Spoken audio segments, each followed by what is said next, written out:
नमस्कार साथियों, आगे बढ़ते हैं। और जैसा कि हम परीक्षण सॉल्यूशन 2023 कक्षा 8वीं में गणित देख रहे थे, जिसमें हमारा अध्याय नंबर 11 क्षेत्रमिति जो है रनिंग था, तो उसके लघुत्तरीय प्रश्न 1 से लेकर 16 तक के हम कवर कर चुके थे। आज हम बात करेंगे दीर्घोत्तरीय प्रश्न की।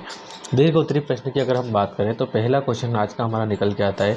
संलग्न आरेख में एक बगीचे का आकार मध्य में आयताकार है और किनारों पर अर्धवृत्त के रूप में है। ठीक है, क्वेश्चन में यहाँ पे पहले क्लियर कर दिया है कि बीच में आपके आयत है और दोनों तरफ एक एक अर्धवृत्त बने हुए हैं। ठीक है, तो इस बगीचे का परिमाप और क्षेत्रफल ज्ञात कीजिए। ठीक है, परिमाप भी निकालना है और क्षेत्रफल भी निकालना है। ठीक, तो यहाँ पे देखो आयत की बात हम करें तो आयत का परिमाप की मैं बता रहा हूँ। यहाँ पे आयत का परिमाप होता है 2 गुणित लंबाई प्लस चौड़ाई। ये तो होता है एक स्टैंडर्ड सूत्र। बाकी अगर आपको निकालना है तो हम क्या करते हैं, इसकी सभी भुजाओं को जोड़ देते हैं। ठीक है, सभी भुजाओं को अगर आप जोड़ देंगे तो भुजाओं का योग वो क्या कहलाएगा, आपके आयत का परिमाप। किसी भी डायग्राम का परिमाप है तो वो सभी भुजाओं का योग होता है। ठीक, और क्षेत्रफल तो होता है लंबाई गुणित चौड़ाई। उसी प्रकार अगर हम बात करें वृत्त की, तो वृत्त का परिमाप जो होता है उसको हम बोलते हैं परिधि। क्या बोलते हैं? परिधि। ये होता है 2πr और वृत्त के क्षेत्रफल का सूत्र होता है πr²। ठीक है, ये मैं आपको पहले बता चुका हूँ। तो अब हमें जो है इसमें अर्धवृत्त के रूप में है तो बता रहे परिमाप और क्षेत्रफल दोनों निकालना है।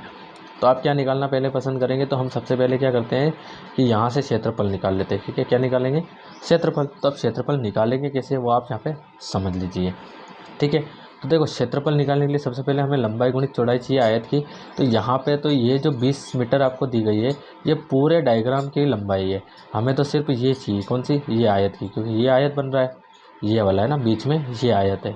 तो इसकी हमको लंबाई और चौड़ाई, तो देखो आयत की लंबाई हमें दी है 20 माइनस 3.5 3.5। तो अब ये क्या चीज़ है और कहाँ से आई है?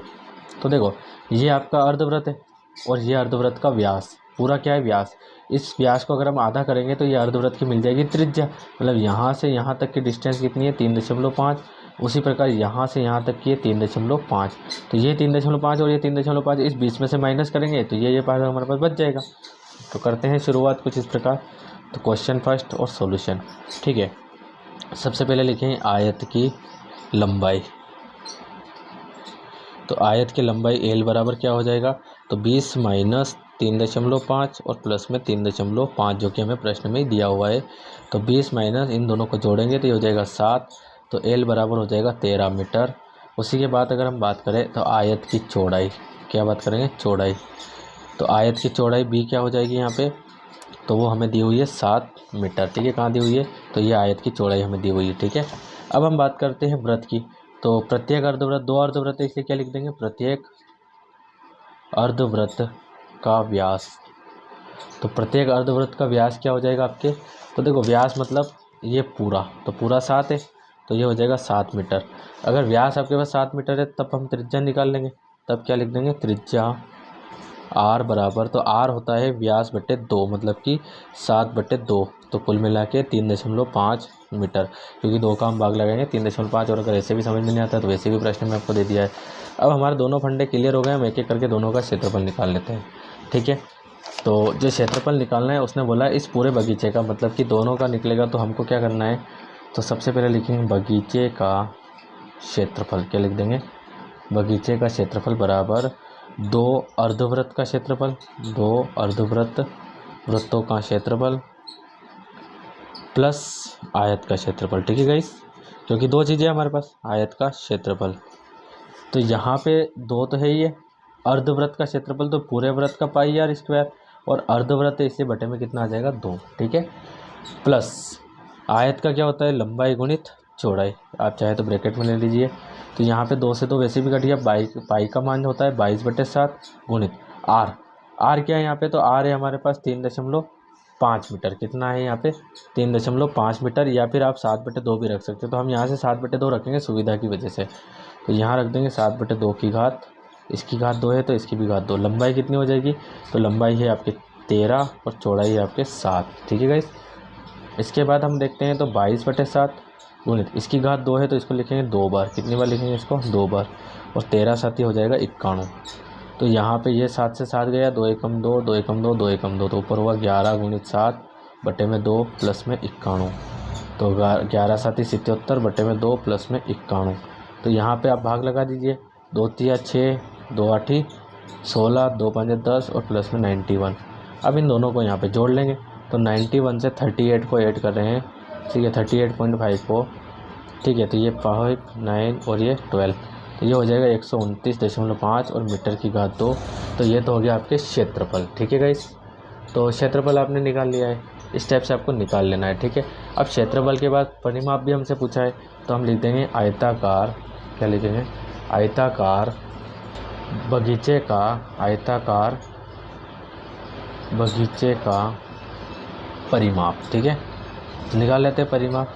तो वही दो अर्धवृत्तों का, क्या लिख देंगे, 2 अर्धवृत्तों का परिमाप प्लस आयत का परिमाप। तो 2 अर्धवृत्तों का, तो एक अर्धवृत्त का परिमाप होता है 2πr और 2 अर्धवृत्त है इसलिए बटे में क्या लगाना पड़ेगा 2, प्लस आयत का परिमाप। तो यहाँ पे आयत का परिमाप अगर हम सूत्र की बात करें तो 2 गुणित लंबाई प्लस चौड़ाई होता है, लेकिन यहाँ पे तो हमारा क्या हुआ है कि जो आयत है वो आधा किस में चला गया है, इस अर्धवृत्त में, चौड़ाई इसमें चली गई है और चौड़ाई इस तरफ की इसमें चली गई है। मतलब एक तो ये लंबाई और एक ये लंबाई, क्योंकि अगर परिमाप देखें तो सभी भुजाओं का योग, तो 2 भुजाएं तो इस तरफ चली गई है, तो एक भुजा ये बच रही है और एक ये। तो आयत की भुजा कितनी निकाली थी हमने लंबाई में, 13, तो यहाँ पे हो जाएगी ये 13 और प्लस में सामने वाली 13, क्योंकि है ना, एक तो ये वाली और एक ये वाली, दोनों सामने आमने सामने है तो बराबर ही है, ठीक है। तो कर लेंगे इसको हल। तो यहाँ 2 से 2 ये कट जाएगा आपके, ठीक है। तो अगली कंडीशन में 2 गुणित 22/7 गुणित में आर आपके कितना, मैंने बताया आपको, आर आपको 7/2 ही रखना है, ठीक है। कितना रखना है, 7/2 प्लस में 13 और 13 हो जाएगा 26, ठीक है। यहाँ पे 2 से ये 2 कैंसिल, 7 से 7 कैंसिल, तो 22 + 26, तो 22 + 26 तो कितना हो जाएगा, 2 और 6 8, 2 और 2 4, कितना हो जाएगा, 2 और 2 4 मीटर, और ये हो जाएगा आपके आंसर, ठीक है गाइस। तो ये इस टाइप से आपको जो है परिमाप निकाल लेना है और इस टाइप से आपको क्षेत्रफल निकाल लेना है। आप पूरे क्वेश्चन का स्क्रीनशॉट ले सकते हैं यहाँ से, ये, उसके बाद ये और उसके बाद ये। आगे बढ़ते हैं और हम देखते हैं सेकंड क्वेश्चन। सेकंड क्वेश्चन में आपको दिया है एक खोखले बेलन का वक्र पृष्ठीय क्षेत्रफल 4224 सेंटीमीटर स्क्वायर है, इसे इसकी ऊंचाई के अनुदिश काट कर, देखो ये है हो गया आपके बेलन, ठीक है। क्या हो गया, ये बेलन, ऊंचाई के अनुदिश काट कर 32 सेंटीमीटर चौड़ाई की एक आयताकार चादर, मतलब इसको काट कर क्या बना देते हैं, चादर बना देते हैं आयत के आकार के इस टाइप से, ठीक है। तो आयताकार चादर का परिमाप ज्ञात कीजिए। अब परिमाप हमको ज्ञात करना है, तो परिमाप, आयत का परिमाप होता है 2 गुणित लंबाई प्लस चौड़ाई, ठीक है। सिंपल सी बात है, आप फंडा याद रखिए परिमाप।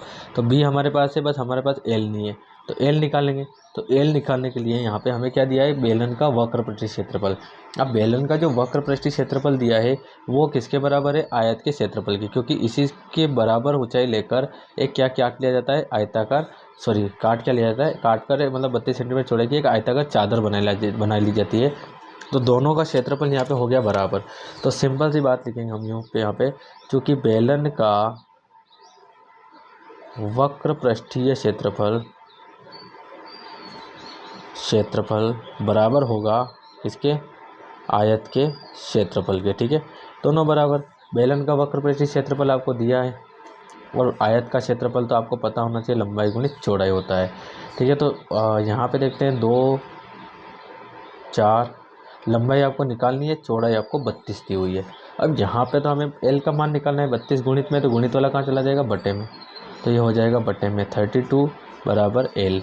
तो 2 एकम 2, 2 छंग 12, 2 दूनी 4, 2 एकम 2, 2 एकम 2, 2 दूनी 4, ठीक है। ये हो जाएगा आपके 2 चौक 8, फिर 2 एकम 2, ठीक है। उसके बाद 2 पंजे 10 और 2 छंग 12। फिर अगर हम इससे डायरेक्ट काटते हैं यहाँ पे, तो 4 एकम 4, 4 तिया 12, है ना, 3 बचेंगे, 4 निम 36, कितना आ जाएगा, 4 निम 36, जो कि यहाँ पे जो है गलत आ रहा है, बिकॉज यहाँ पे 2 एक बार में कट गया, तो आपको क्या लेना पड़ेगा, बीच में 0 लेना पड़ेगा, क्या लेना पड़ेगा, 0, ठीक है। तो यहाँ पे जो है मैंने जानबूझ के मिस्टेक की हो, क्योंकि सभी बच्चे इस टाइप की मिस्टेक करते हैं। तो देखो यहाँ पे जो है 2 चौक 8 हुआ था, तो 2 एकम 2 हुआ, तो अब सीधा सीधा कट गया है, और हज़ारों में संख्या है इसलिए बीच में 0 आएगी, ठीक है। अब बीच में 0 आ गई और बाकी आपका ये कटा हुआ जो वो सही है। फिर हमने यहाँ पे 4 से काटा था, तो यहाँ पे 39 ना होगा, 4 एकम 4, 4 दूनी 8 आ जाएगा आपके, है ना, 4 दूनी 8 के बाद क्या हो जाएगा। तो यहाँ पे हम देखते हैं, तो ये मैटर मैं आपको एक बार और करवा देता हूँ, ठीक है। हो सकता है आप इससे कन्फ्यूज़ हो गए हों, देख लीजिए एक बार और, ये वाला मैटर आपको यहाँ देख लेना है, ठीक है। तो ये 4224 और बटे में क्या आ जाएगा, 32 बराबर एल, ठीक है गाइस, ये भी गलत नहीं है, इसमें जो है हल्की सी मिस्टेक हो गई है, बस वो ध्यान रखिएगा। 2 एकम 2, 2 छंग 12, 2 दूनी 4, 2 एकम 2, 2 एकम 2, 2 दूनी 4, फिर 2 8 16, 2 एकम 2 सीधा कट गया 0, 2 पंजे 10 और फिर 2 छंग 12। ठीक है, वैसे 8 से भी कर सकता है, 8 एकम 8, 8 एकम 8, 2 बचेंगे 25, 8 तिया 24, फिर कितना बचेगा यहाँ पे 1 बचेगा, 8 दूनी 16, तो यहाँ पे आ जाएगा 132 बराबर एल। मतलब कि क्या हो जाएगा, तो ये आयत की लंबाई, ठीक है, आयत की लंबाई हो जाएगी इतनी हो जाएगी, तो ये हो जाएगी 132 सेंटीमीटर। अब आपसे पूछा है यहाँ पे कि जो आयताकार चादर है उसका परिमाप, तो लिख देंगे यहाँ पे आयताकार चादर का परिमाप। ठीक है, तो यहाँ हो जाएगा आयताकार चादर का परिमाप, तो ये होगा 2 गुणित लंबाई प्लस चौड़ाई। तो यहाँ पे 2 गुणित लंबाई आपकी कितनी आई है निकल के 132, और चौड़ाई आपको दी हुई थी, कितनी दी हुई थी 32। ठीक है, तो दोनों 32 32 है, बस एक 132 में है, तो एक जो है सिर्फ 32 है।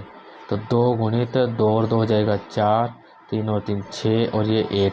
अब इन दोनों को भी यहाँ पे गुणा कर लेते हैं, तो 2 चौक 8, 2 छंग 12 के 2 हासिल 1, 2 एकम 2 और 1 के 3 सेंटीमीटर, और ये हो जाएगा आपके फाइनल आंसर। ठीक है गाइस, तो यहाँ पे गाइस ये मेरी मिस्टेक है, मैं आपको सिखाने जा रहा था कि आपको जो है ये ध्यान रखना है, उस चक्कर में मेरे से मिस्टेक हुई है, तो आप इसको इग्नोर करिए, आप जो है आपके क्वेश्चन पे ध्यान दीजिए। लंबा वीडियो है इसलिए मैं इस क्वेश्चन को वापस से नहीं करा पा रहा हूँ इस वीडियो में। ठीक है, तो मैंने यहीं पे इसको सोल्व किया है, और कोई बहुत ज़्यादा मिस्टेक नहीं है, मामूली से एक मिस्टेक हुई है। ठीक है गाइस, तो उसके लिए मैं आपसे जो है सॉरी बोलता हूँ। ठीक है, आप इसको नोट करिए ये। उसके बाद हम देखते हैं अगला क्वेश्चन।